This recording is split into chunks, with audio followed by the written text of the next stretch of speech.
স্বপ্নের ব্যাখ্যা কোন সময়ে সত্য হয়, স্বপ্নের সাপ বা বিপদ দেখলে কি হয়? দেখুন, স্বপ্ন বিভিন্ন সময় সত্য হওয়ার সম্ভাবনা থাকে, কিন্তু এগুলো কোনো নিশ্চিত বিষয় নয়, এগুলো সম্ভাবনার ব্যাপার। যেমন ভোরের সময়টা অনেক সময় সত্য স্বপ্ন হওয়ার সম্ভাবনা বেশি থাকে, যে স্বপ্ন মানুষ দেখার পরে করে স্পষ্ট তার কাছে মনে থাকে, স্বপ্ন সত্য হওয়ার সম্ভাবনা বেশি থাকে ভালো ভালো সময়গুলোতে। সাপ বা হিংস্র জীবজন্তু এগুলো অনেক সময় ব্ল্যাক ম্যাজিকের কারণে, কালো জাদুর কারণে, আপনি যদি দেখেন যে সাপে দৌড়াচ্ছে, কোনো হিংসাত্মক হিংস্র আপনার কোনো প্রাণী আপনাকে তাড়িয়ে বেড়াচ্ছে, তাহলে এগুলো বেশিরভাগ ক্ষেত্রে ব্ল্যাক ম্যাজিক এবং কালো জাদুর কারণে হয়ে থাকে।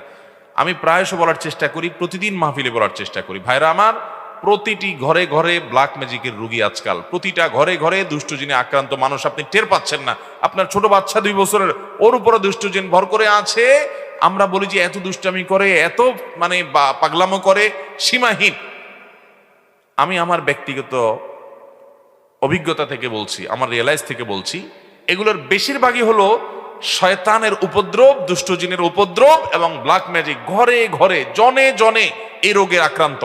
এই রোগ থেকে বাঁচার জন্য কোরআন আঁকড়ে ধরার বিকল্প না। ঘরে ঘরে কোরআন তেলাওয়াত চালু করে দেন, কোরআন তেলাওয়াত চালু করেন, নগদে আল্লাহর কুদরত দেখেন, এবং এর কোনো বিকল্প নাই। এই জন্য স্বপ্নে এই সমস্ত বিষয় দেখা অনেক সময় ইন্ডিকেট থাকে, সব সময় না, অনেক সময় ইন্ডিকেট এবং আক্রমণ আপনার